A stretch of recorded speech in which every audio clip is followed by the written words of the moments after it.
بسم الله الرحمن الرحيم والضحى والليل إذا سجى ما ودعك ربك وما قلى وللآخرة خير لك من الأولى ولسوف يعطيك ربك فترضى ألم يجدك يتيما فآوى أعوذ برب العرش العظيم من شر الشيطان اللعين الرجيم بسم الله والحمد لله والصلاة والسلام على رسول الله محمد بن عبد الله عباد الله السلام عليكم ورحمة الله تعالى وبركاته أمبادي تبي شرفلا لجبا وامي تنغني الله سبحانه وتعالى فيك بوشيطان دنغلين تورما أما ngabara injujo ka bamba ni daba ma to barka mai alami ko sindi nabi ulaba ka kishin na manyino ala infe ka ke kira ula nyon soro balika kira folo ani kira laban kira kuntigi ala ye kira min fusaya danfen bela jelenye ka ke danfen bela jelen kuntigi ala ke kishin na majidi muhammad ka anaso mo sanmon anaka sahaba nyumon anu na fetugo baga nyuman kelengele na bela jele foka tase jodo ma ala kene na uye okulu sanuma inchala ala kiraba mando nambora amba ufu ka wali mando ka dila allah subhanahu wa ta'ala fe ala ka hina na ka kishina ka barka ala ko jidi ko chaya ne na ukelengele na bela jelenka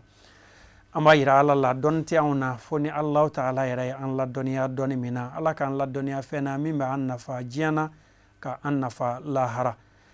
Adabatoul Coran ama fili Qur'an kuna abi ode sanfɛ ka bɔ ka baro kɛ n'aw ye ka masala kɛ n'aw ye daba ma ka gafe sanuma in kan silamɛw ka ɲɛsin fan n'o ye kuranɛ ye ka aya dɔw ta walima ka suran dɔw ta ka baro sigi o kan o hukumu kɔnɔ dɔgɔkun tɛmɛnen an ye sura min lase aw ma n'o ye kuranɛ suran 53 ye a bɛna ale tɔ nɔfɛtugu sɔrɔ bi sigida in de kɔnɔna na ni o ye suratu najmi ale de ye kuranɛ suran 53 ye an ye a daminɛ na fo kana bila aya 42 yɔrɔ la aya 43 an bɛna wuli yen bi ka taa bila suran yɛrɛ laban na n'o ye aya 62 ye insha Allah an bɛ jɛ min bɛ an bolo ka kalan ɲɔgɔn fɛ ni ka sɔrɔ ka don walawalali kɔnɔna na ni Ala sɔnna ma a'udhu billahi minash shaitanir rajim وأنه هو أضحك وأبكى وأنه هو أمات وأحيا وأنه خلق الزوجين الذكر والأنثى من نطفة إذا تمنى وأن عليه نشأة الأخرى وأنه هو الأغنى وأقنى وأنه هو رب الشعرى وأنه أهلك عادا الأولى والثمود فما أبقى وقوم نوح من قبل إنهم كانوا هم أظلم وأطغى والمؤتفكات أهوى فغشاها ما غشى فبأي آلاء ربك تتمرى هذا نظير من نذر الأولى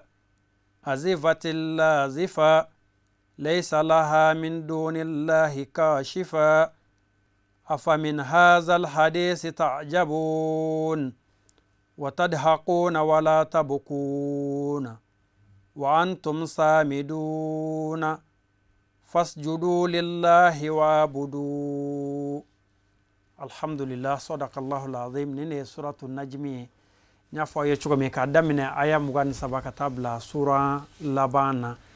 no ye aya biworo ani flanai sura belebele ni ata ka laje a harfu bela jelen farale nyonga sigida temina anyo fo ye harfu bakile ani kemenani ani duru okuma na fa kalma bela jele kalma keme saba ani kalma biworo salasomiya wasituna kalma umana fe aya bela jele isnan wasituna aya biworo ani aya fla anye abla Allah subhanahu wa ta'ala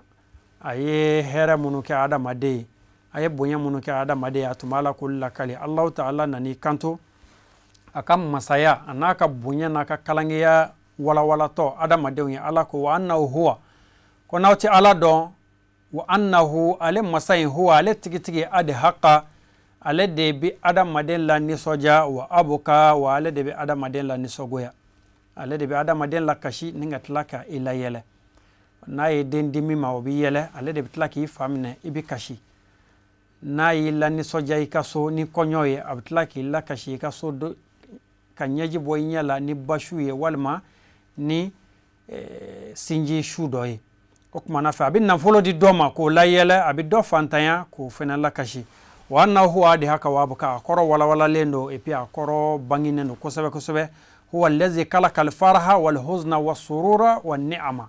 alade masaye miye ni soja dan ka huznu fena blay katla ka niso goya kanani oye kanani nisoja fene wa anna huwa alade masaye tuguni huwa abagan nani huwa ya kama purke halsa ka geleyalike ka yira ka fo ni kuma min photo flawiye keba fla de tala ni alate ka sedi doma ka doke fantain danfen shit se ko keni alate ka do faga ka do nyina maya ala de ka bara do o kuma na fa ko wa anna huwa alade masaye amata alade bi fagalike wa ahya wa alade be nyina maya li fenenke na fa nya fa ye chugomi alade bi ni soja ni dengudi kaso katlaki ni sogo ya kaso ni bali mashu fenenye nga tisra ko laban fenenye ayla ka fwaye nin sondena ala tisra o ko laban yemi mina bola ka fwaye fa fenen minila tisra o fenen ko laban yemi mina bola o menna ya solla ko masake do de be dendi ikado nga fo ani ma do tume bla nyona ko ay karsala ka utacha ya olutai na ya solla ko plifor dobe ko ale de bi ma fake nyanguma ani jamana do mogo blala nyogona ani du do mogo blala nyogona ko saya chayara oluka bondala o kuma na faala ko la ale ala de bi ni soja ke ale de bi ni sogoya ke wale ala de bi nyina maya ke wale de bi saya feneke kala kal mauta wal hayata abo fanye suratul mulk kono ko ale ala de saya dan katla ka balo fenenda wa annahu wale de masay kala ka zawjaini miye kulu fla dan sinfain kulu fla walma ka fo zawjain arabukana tukun sinfain qualité fla ale de masaye miye qualité fla dan suguya fla zakara suguya folo ko kece wal unsa ka flana ke musoyi akoro ale allah taala de cheni musodan ayu dan min nutfatin kabo sawajila abi akato kabo mani ula do ko verse iza tumina tumana mina ni ay nyogon digi ka toni kala ka zakara wal unsa min nutfatin iza tadaffakat min sulbi ar-rajul wa subbat fi rahmi al-mar'ati qala allah ta'ala ya adam adenda min nutfatin ka bosawajila iza tumina tumana mina na borabe aketo chela kala kata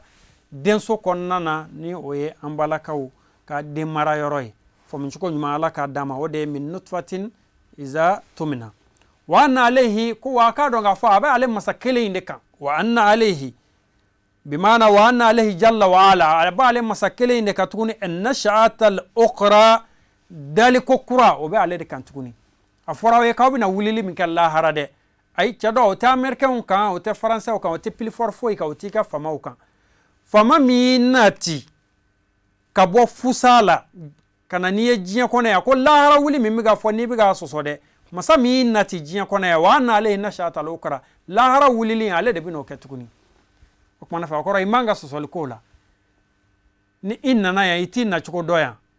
era sone no plifor ba munum fene olu beyu dade ka fo olu mana ni yeya o masa mi ngo kale na ni yeya na ale de ku ma ko wallahi rabina tlaki wuli o mani hakle mai o manga soso ibolo tukuni sabula itina chuko doya ibenge o ma demandike ifa o ma demandike mashima e demande ko ekena ajarala de ananani eya o wakika do wana alayhi nashatal ukra wallahi rawlili min foriye ko masakele inde bina o kelenke wa annahu huwa ko wani taala indo halsa alabga kakkaba ko de lakaliye ko alde masaye aghna wa aqina alde masaye masami yeddo ken na fulutigi ka do ke fantain bimana ay aghna man sha'a wa afkara man sha'a alde sedi mama ko ke milliardaire ka doto ngi nga jurutala chugo ya fo itabulu ka doke villa etage dagabana chaman tigiye katla ka doto luanse juru fenana tuguni ko o masade alay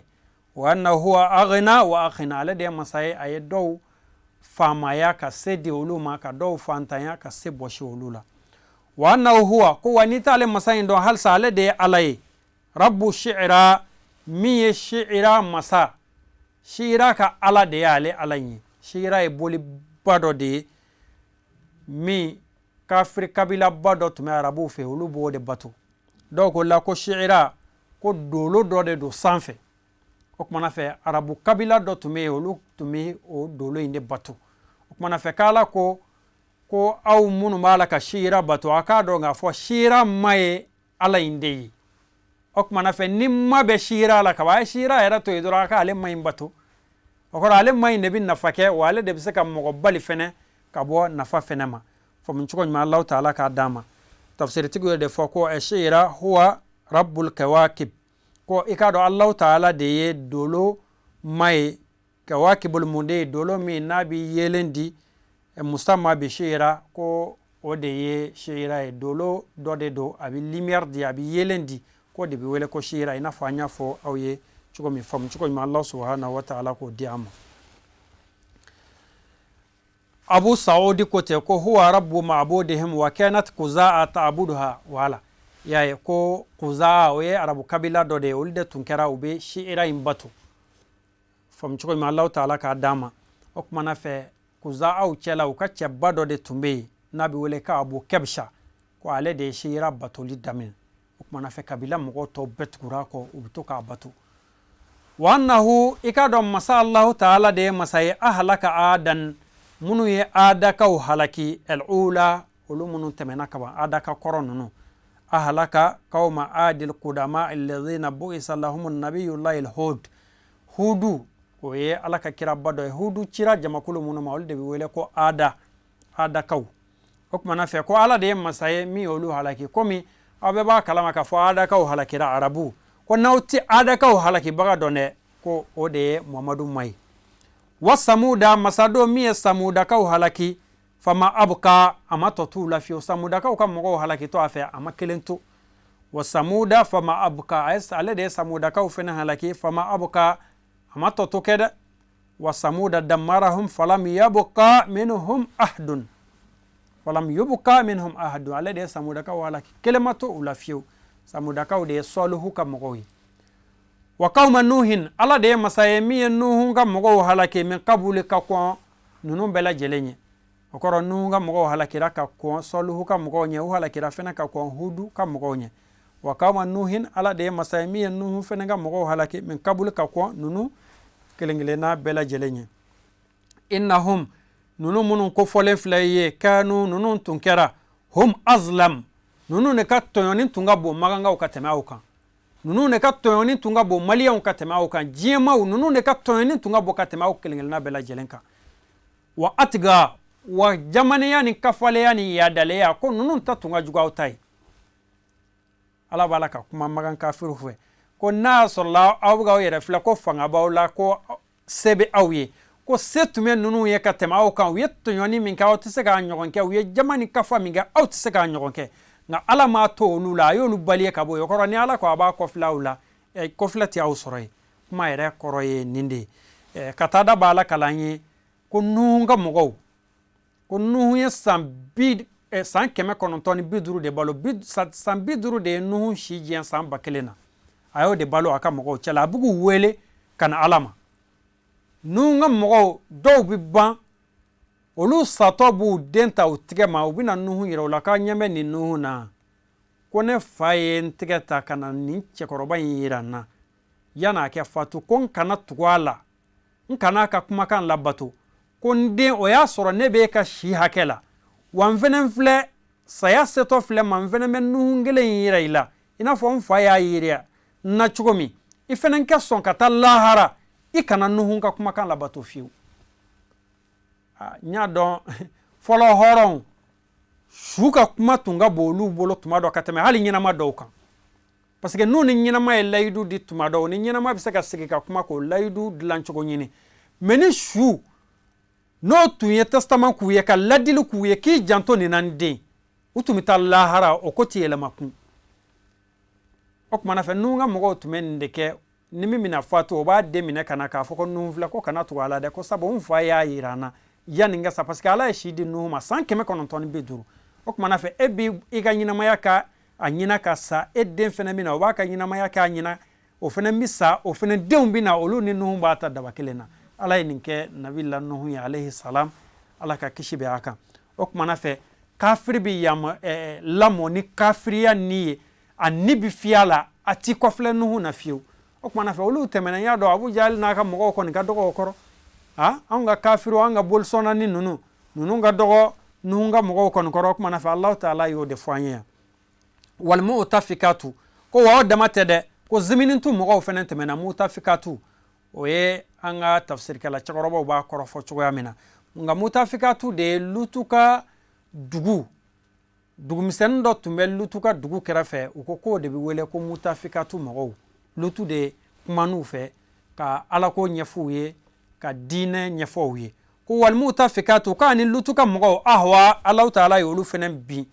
ni ka dugukolo ferekete yɛlɛma n'u ye k'u ka dugukolo dugumala k'a sanfɛla ye c'est à dire que n'i ye fɛn ta tan ka a yɛlɛma tan a bɛ fɔ o de ma ko ka ahwa aliyaha safilaha k'a sanfɛla k'a dugumala ye ka dugumala kɛ sanfɛla ye k'a ferekete yɛlɛma ko Alahu Taala y'o de kɛ Lutu ka mɔgɔw la n'o ye ziminitu mɔgɔw ye faghashaha ma ghasha ko fɛn ye olu datugu min y'u datugu dɛ faghashaha bi maana faghataha aw fa'albasaha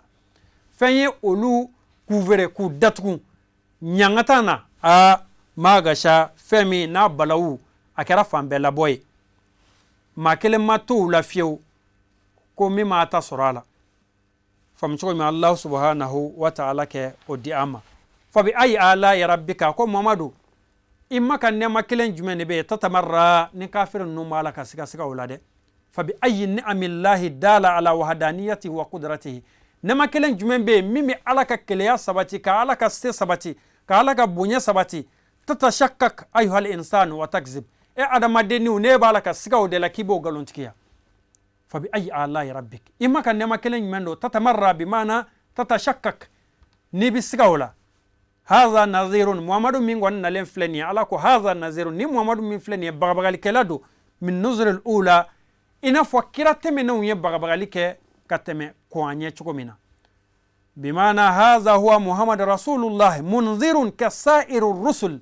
ni Muhammadu ye babalikɛla ye bilasiralikɛla don i n'a fɔ kira tɛmɛnenw ye bagabagali kɛ cogo min ka bilasirali kɛ ka kɔn ɲɛ a bɛ na o bagabaga ni fɛn jumɛn ye azifati lazifa wallahi ko aw k'a dɔn k'a fɔ lahara kɔni a gɛrɛla a surunyana azifati azifa bima danati sa'atu waqtarabati alqiyama lahara surunyana diɲɛ wuli a gɛrɛla aw la Kurtubi ko ten ko sumiyati azifa lidunuwiha wa qurbi qiyamiha muna Allahu Taala ye lahara wele ko azifa ko sabula a man jan anw bolo k'a ka jan ko nka ala ɲɛ b'a la a gunnen b'an na de aw bolo k'a ka jan nka ala bolo a ka surun kojugu yarawnahu ba'ida wa narahu kariba laysa laha min dunillahi kashifa ko wa i k'a dɔn k'a fɔ lahara balawu ɲɔninbaga o danfɛn tɛ yen ni ala yɛrɛ tɛ laysa laha min dunillahi kashifa la yaqdiru ala kashfiha wa radaha iza ghashiyat kalk danfɛn foyi tɛ yen n'a balawu ko a bɛ shuru k'i bɛ se k'a kunbɛn ni Allah subhanahu wa ta'ala yɛrɛ tɛ afa min hazal hadisi ala ko a fɔ ni nin baro in ye ni nin kuranɛ in ye nin masala bɔkan minnu filɛ k'a lakale aw ye ta'ajabun aw b'a fɔ k'a bɛ kabakoya ka sukiriya ka mugibɔna kɛ nin de la afa min hazal hadisi ta'ajabun a fɔ aw bɛ aw mugibɔ nin kuranɛ in de la kafiriw wa tadhakun aw b'aw janga yɛlɛ wala tabkun a ti miiri aw ti taasi jango aw ɲɛji kɛ jigi kabi kasi Allah Ta'ala ko wa antum samidun ko wallahi o bɛɛ kɔfɛ tuguni wa antum samidun aw ɲinan bɛ ghafiluna lahun aw kɛn bɛ k'aw yɛrɛ laɲina k'aw yɛrɛ kalabanciya k'a kɛ i b'a fɔ lahara tina jɔ yɛrɛ fiyewu k'a kɛ i b'a fɔ kuranɛ ma di aw yɛrɛ ma fiyewu ala ko Muhammadu to ye fasjudu lillahi Muhammadu i ni silamɛw a y'aw yɛrɛ di ala ma fasjudu a y'aw yɛrɛ di ala ma walima fasjudu lillahi a y'aw tenturu ala ye wa abudu a kɛ Allah Ta'ala bato o kuma na fɛ kuranɛ kalannaw fɛ nin ye sujudu yɔrɔ dɔ ye kuranɛ belebele kɔnɔna na ni o de k'i to kuranɛ kalan na k'i tenturu o yɔrɔ belebeleba dɔ ye nin ye suratu najimi laban yɔrɔ la faamu cogo ɲuman Allah subhanahu wa ta'ala k'a d'a ma nka sujudu bamanankan yɛrɛ de ye a n'a laɲini istilahu tigiw fɛ o de ye yɛrɛ di Ala ma adamaden ɲɛda de ka d'a ye a fan bɛɛ ye ni ko i bɛ hali fɛn kerun adamaden ma a kɛra gabakuru ye walima bere i b'a ye a bɛ ɲɛda in de kɔlɔsi a b'o de protéger o kɔrɔ o yɔrɔ in de ka d'a ye kosɛbɛ bon ni i y'a kɛtɔ ye k'o tɛ o ɲɛda in di fɛn min ma o kɔrɔ o tɛ fɛn denni ye o de la seli la adamaden bɛ na k'i ten da dugu la a welela ko sujud munna parce que ko yɛrɛ di Ala ma ko in yɛrɛ kɔrɔ y'o de ye o kɔrɔ Ala n bɛɛ filɛ n bɛɛ y'i ta ye i sera k'i ɲɛda di masa min ma o kɔrɔ i fan bɛɛ y'o ta ye sa ɲɔntɛ ni balawu ko a bɛ na e b'i ɲɛda kɔlɔsi e sera k'o ɲɛda in di adamaden b'a kɔ di busan kɛ da o kan gabakuru kɛ da o kan fɛn bɛɛ kɛ da o kan nka a bɛ ɲɛda kɔlɔsi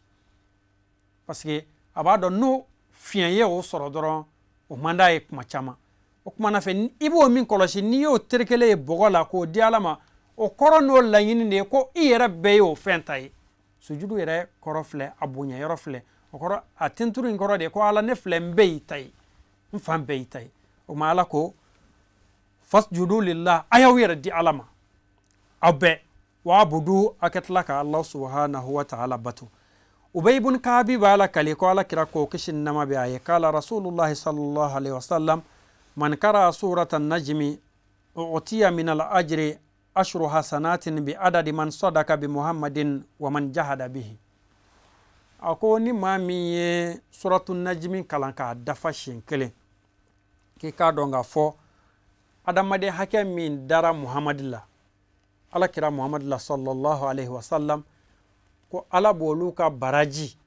o sigiyɔrɔma 10 de ta ka di suratu najmi kalabaga ma ka tila tuguni maa minnu fana ye Muhammadu kɛlɛ ka ban la k'olu jate hakɛ fana lajɛ olu jate hakɛ mana kɛ da hakɛ min ye k'o baraji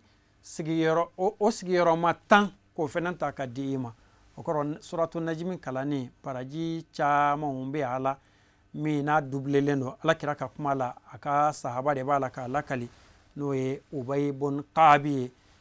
faamu cogo min Allah subhanahu wa ta'ala k'o d'a ma Ala kɛ a barajiw mɛn an ka mizani na ni ne tun ye suratu najmi ye ale dafara nin dafa cogo in na an b'a deli Allah subhanahu wa ta'ala fɛ Ala k'a dafa an ye hɛrɛ la k'a k'an ye bonya ye k'a k'an ye wasa ye k'a kɛ an ye basigi ye an ka jamana kɔnɔ ani alisilamɛ jamana kelen-kelenna bɛɛ lajɛlen Allah subhanahu wa ta'ala deli waati belebele min kun dalen don an kan ni o ye idul adha ye Ala kɛ a don an kan hɛrɛ la ka waro hɛrɛ la ka musakaw bɛɛ lajɛlen nɔgɔya basigibaliya min ɲɔ ɲɛlen don diɲɛ kɔnɔ bi kɛrɛnkɛrɛnnenya la an faso Mali an b'a deli Ala fɛ Ala kɛ jisuma kɛ a kelen-kelenna bɛɛ lajɛlen tasuma la ka jamanadenw don da kelen ka an bɔ da kelen ka an ka masakɛw laadiriya ka u bila sira ɲumanw kan ka an ka karamɔgɔw kari u kɛ kunni u ka daba ma ka sɔnfɛnw ye yarabi Allahu ta'ala kɛ o k'an ye foli ani waliɲuman dɔn an bɛ o lase aw minnu tun sɔgɔlen don an na Mali kɔnɔ ani Mali kɔ kan ani ma Adabatoul Coran ti fɔ aw kɔ foli la kumaba an b'o di an karamɔgɔ ma wali taqi Sayyid Sharif Usman Madan Haidara karamɔgɔkɛ min siranna Ala ɲɛ ka kɛ Ala fɛ ka tila ka mɔgɔw kɛ Ala fɛ karamɔgɔkɛ min ɲuguna diɲɛ na an bɛ karamɔgɔ fo a waliɲuman dɔn a ka cɛsiri la a faso ye ani walifaso ye ale jɔlen bɛ jɔyɔrɔ min na bi n'a y'a sen bɔ ye a ma ɲi dɛ an b'a deli Ala fɛ yarabi Ala k'a sabati an ɲɛ k'an yɛrɛw kɛ kɔmɔgɔ ɲuman ye ka hakili ɲuman di an ma an ka se ka an ka karamɔgɔ ninnu dɔn u ka kan ni min ye u ka kan ni bonya ni karama min ye ka o nɔgɔya an ye an ka se k'a kɛ u ye an bɛ an karamɔgɔ fo k'a waliɲuman dɔn k'a ka denbaya bɛɛ lajɛlen fo Sɛki Ahmad Tijani ani a dɔgɔ bɛɛ lajɛlen k'an baw fo tante Jara tante Fatumatu tante Aisha tante Alima Dagamaisa k'u bɛɛ lajɛlen fo ziyara belebele min fɛnɛ kun dalen don an kan Ala k'a don hɛrɛ la ni k'a waro hɛrɛ la n'o ye tamani ziyara ye k'a duwawu jaabi an kelen-kelenna bɛɛ lajɛlen ma an bɛ duwawu kɛ an b'a fɔ Allahumma arhamna bil Qur'an Allahumma arhamna bil Qur'an Allahumma zakirna minhu ma nasina wa alimna minhu ma jahilna warzuqna tilawatahu ana al-layli wa atrafa an-nahar ya arhamar rahimin inna Allaha wa malaikatahu yusalluna ala an-nabi ya ayyuhalladhina amanu sallu alayhi wa sallimu taslima صل سبحان ربك رب العزة عما يصفون والسلام على المرسلين والحمد لله رب العالمين وشكرا لكم في أمان الله. بسم الله الرحمن الرحيم والضحى والليل إذا سجى ما ودعك ربك وما قلى وللآخرة خير لك من الأولى ولسوف يعطيك ربك فترضى ألم يجدك يتيما فآوى